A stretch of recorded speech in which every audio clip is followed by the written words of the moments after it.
Here's a nice little treat from the motorcycle doctor. We'll give you a brief review of the basics of adjusting valve clearance.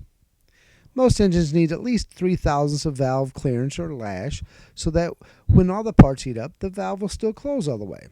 Some engines have simple threaded tappets on the end of the rocker arm that can be adjusted with a wrench, set screw, and a feeler gauge.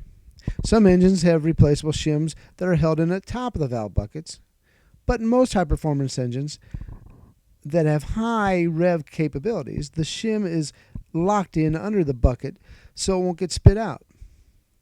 Here is a 5-valve per cylinder Yamaha motor that we are going to show the procedure to make the valve adjustment. First, we need to get the valve cover off to expose the cams so that we can take measurements.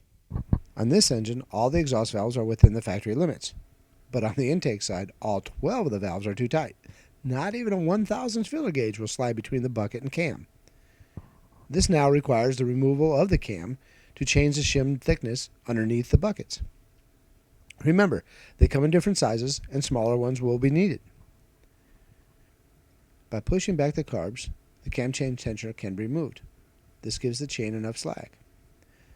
Now the cam tower bearing caps can be removed, and finally the cam.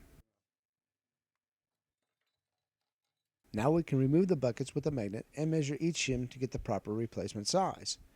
You can see here it actually exposes the valve top and retainer which holds the spring.